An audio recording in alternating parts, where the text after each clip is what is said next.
وزیر اعظم شہباز شریف سے پیرس میں فرانسیسی صدر ایمانوئل میکرون سے ملاقات کی ہے اور فرانسیسی صدر کی طرف سے ترقی پذیر ممالک کے ساتھ مالیاتی انصاف پر مبنی نظام کی طرف جرأت مندانہ اقدام کو سراہا۔ شہباز شریف نے سعودی ولی عہد شہزادہ محمد بن سلمان سے خوشگوار ماحول میں ملاقات کی اور دو طرفہ امور پر تبادلہ خیال کیا۔ وزیر اعظم نے ڈائریکٹر IMF کو ادارہ جاتی سطح پر کیے گئے اقدامات سے آگاہ کرتے ہوئے امید ظاہر کی کہ پاکستان کے لیے IMF فنڈ جلد جاری ہوں گے۔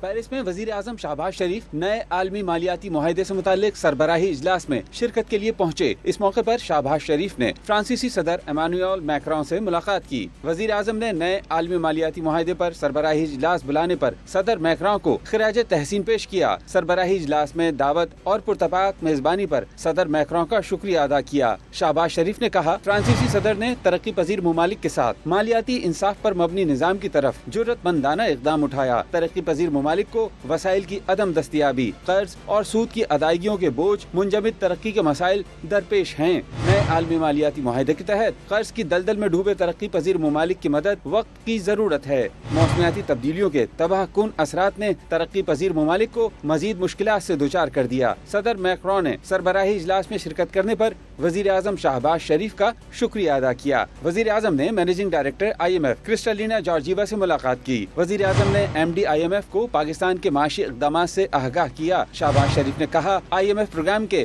نوے جائزے کے لیے تمام ضروری اقدامات مکمل کر لیے گئے ہیں۔ حکومت پاکستان IMF سے کیے وعدوں کو پورا کرے گی۔ وزیر اعظم نے امید ظاہر کی، IMF پاکستان کے لیے مختص فنڈز جلد جاری کرے گا۔ فنڈز کے اجرا سے پاکستان میں معاشی استحکام اور عوام کو ریلیف فراہمی کرنے کی کوششوں میں مدد ملے گی۔ ڈائریکٹر IMF نے وزیر اعظم کو IMF کی طرف سے ادارہ جاتی سطح پر کیے جانے والے اقدامات سے آگاہ کیا۔ شہباز شریف نے سعودی عرب کے ولی عہد شہزادہ محمد بن سلمان سے خوشگوار ماحول میں ملاقات کی۔ دونوں رہنماؤں نے باہمی دلچسپی کے امور پر تبادلہ خیال کیا اور اشتراک عمل مزید بڑھانے پر اتفاق کیا۔ وزیر اعظم نے سعودی فرمانرواں شاہ سلمان بن عبدالعزیز کے لیے نیک تمناؤں کا اظہار کیا۔ شہزادہ محمد بن سلمان نے پاکستان کی حکومت اور عوام کے لیے خیر سگالی کے جذبات کا اظہار کیا۔